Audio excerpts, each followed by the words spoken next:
for the impeachment vote. Yeah. Do you regret it? And then second, how are you feeling about all of the kind of nasty terms, traitor, treason that people are calling? So just let me say, Allison, I did not come to this decision lightly. I struggled with it for the whole amount of time that was allotted to us. It was I think I can safely say in my legislative career, this was the hardest decision I've had to make. And but I can say very strongly too that I do not regret making this decision. I know it's, and this kind of leads into your second question. I know politically, many could say that that was not a very smart thing to do, but the question in front of us, the situation that we're faced with, I made the decision that this is not my choice is not about the future, the political future of Dan Newhouse. This is much bigger than that. This is the future of our nation and keeping the United States of America intact. And so that's I did not base my decision obviously for political considerations, or else I probably would have done something else. But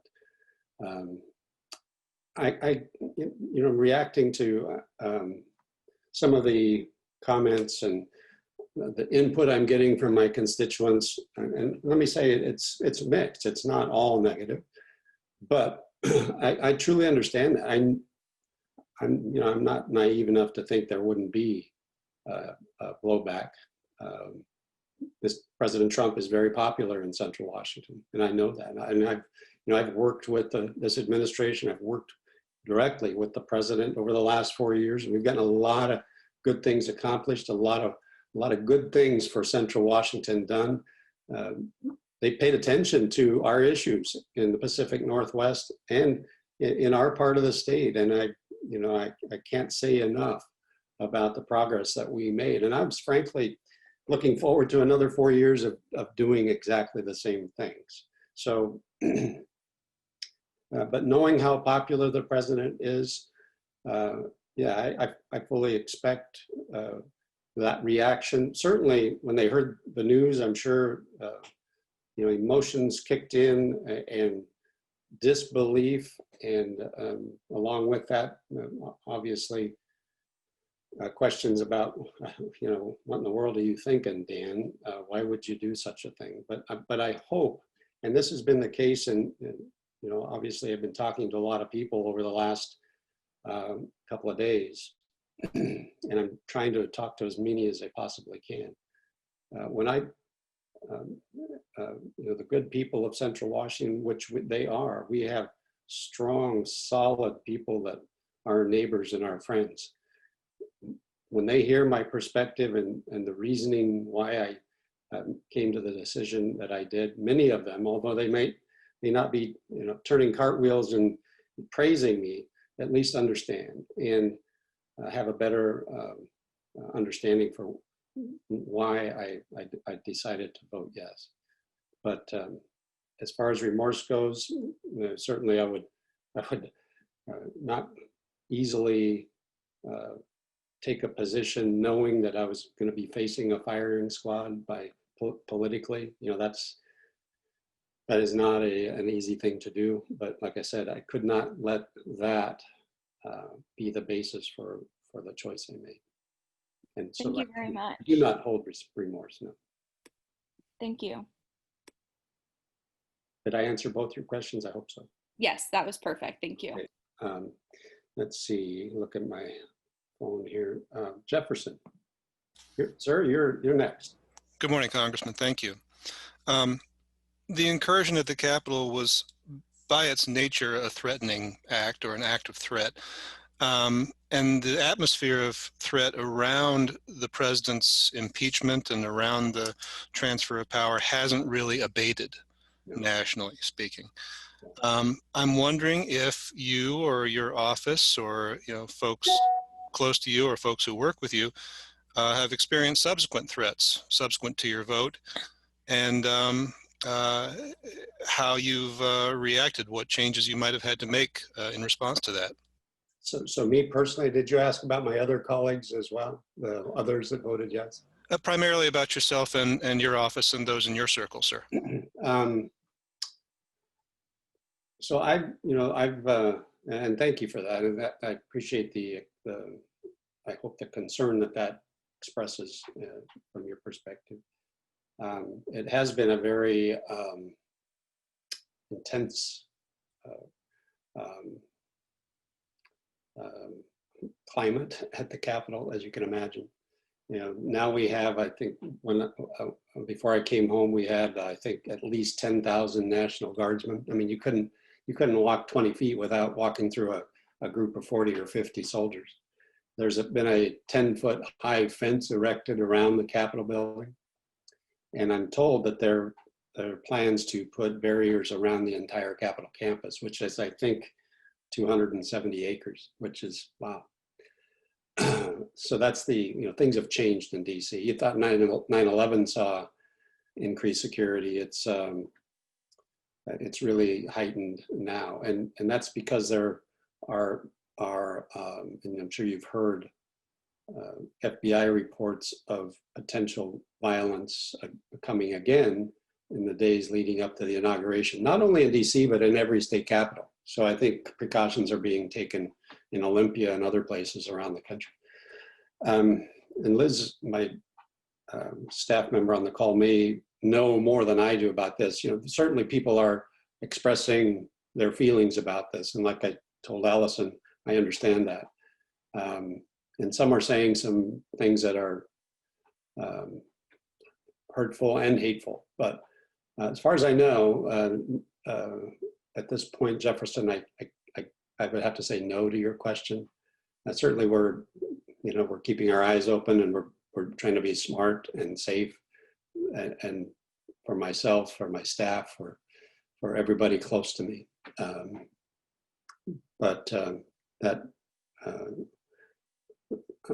I hope it stays that way as far as security issues are concerned. Thank you, sir. Was that all your question? I believe so, sir. Okay. Let's see. My phone always goes off, as you know. Okay. Veronica, you are next. All right. Hello. Thank you so much for, doing this. Yeah, thank you. All right. Yeah. So my first question, Congressman, is do you think this Senate trial will go differently than the last impeachment trial? And then sort of a follow-up is what's your message to your fellow Republicans at this time? It's an interesting question. It's hard, as a House member, it's always very difficult to predict what the Senate will do. Just say that. I think, what's different in the two instances.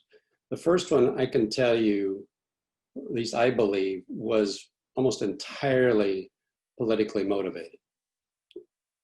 As you well know, there are many of my colleagues on the other side of the aisle that still, even to this day, have not accepted President Trump as the duly elected president happening in 2016. And honestly, and I don't need to tell you this either, they have been working diligently, very hard, the last 4 years to try to undo his presidency and remove him from office. So the first impeachment, I think, was largely political.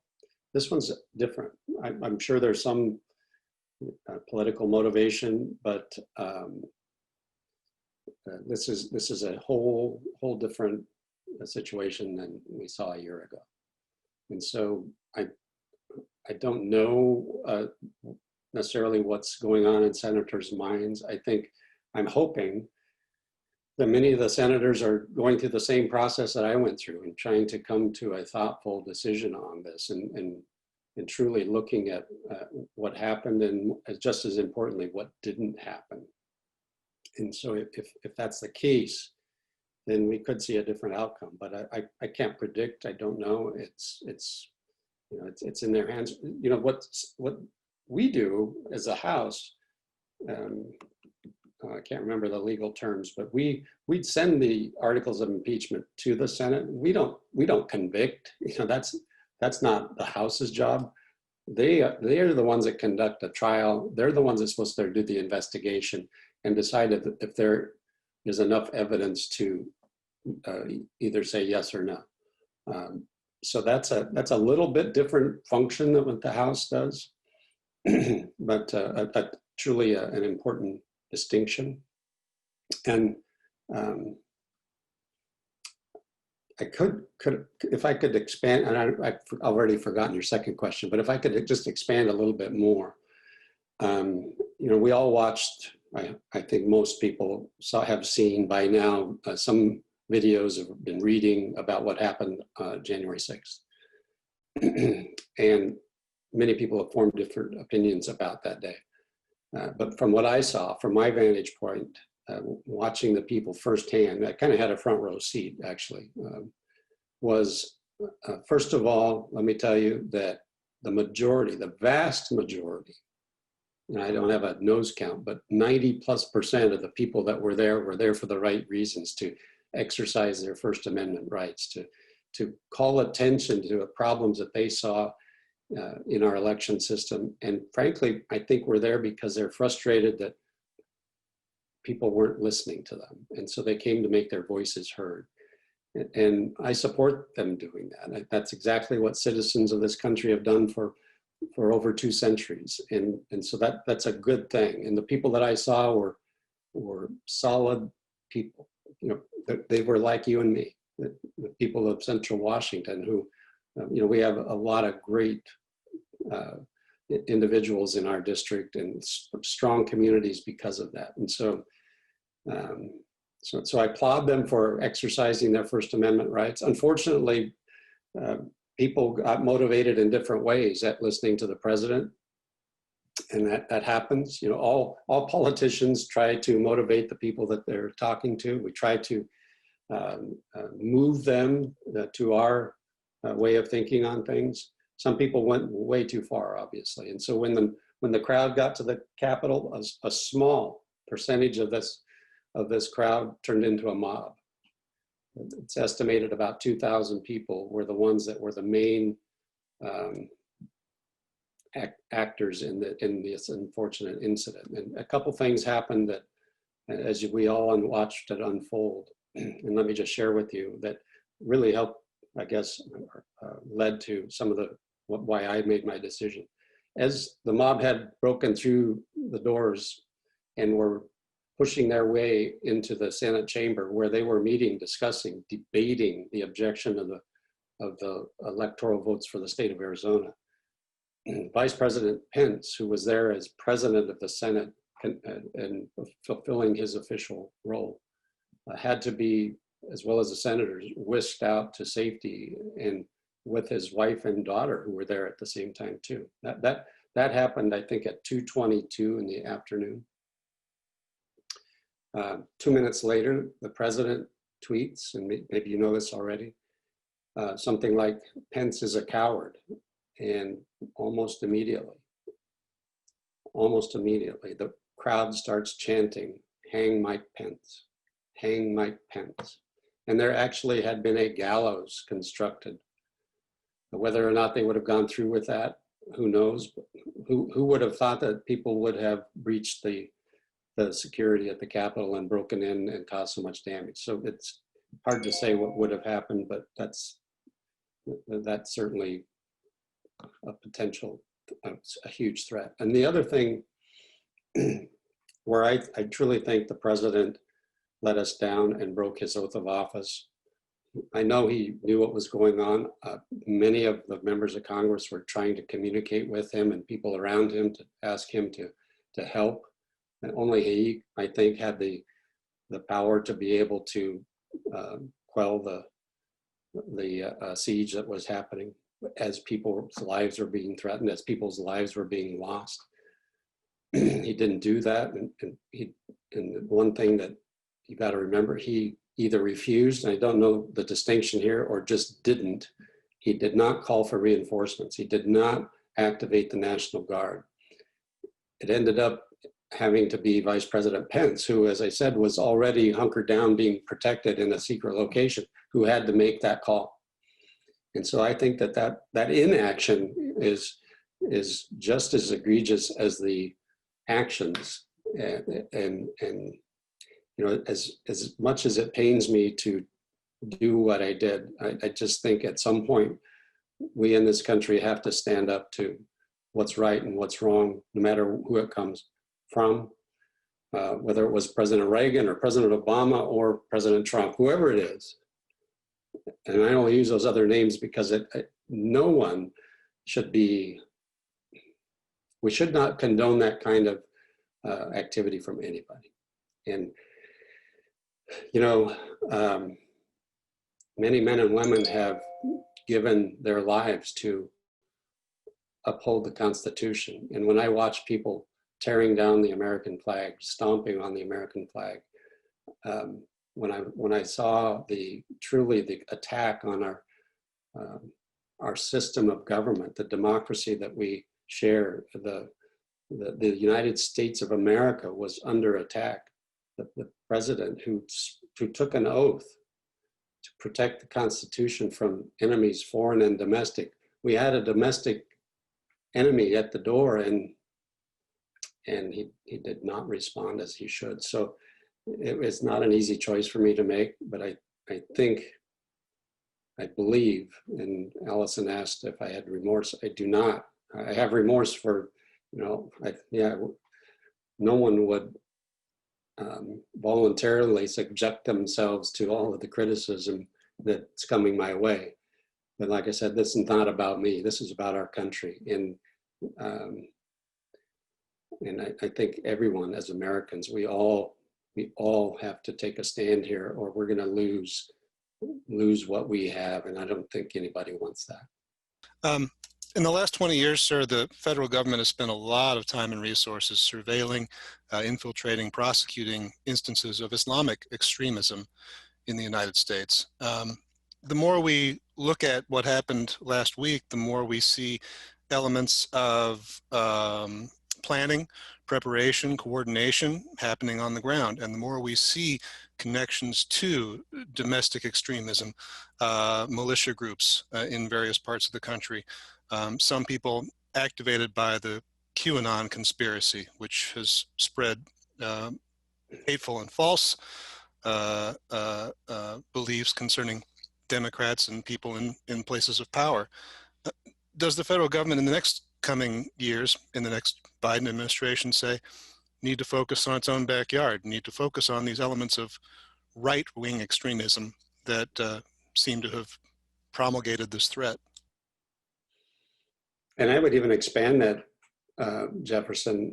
I don't know that it's just right wing. I think is it left wing? Also, if you look at this past summer and many of the unfortunate things we saw in cities around the country, there's movement on both extremes. So I think the answer is yes, we have to do that, and there's probably way more going on as far as looking into this question than I'm even aware of.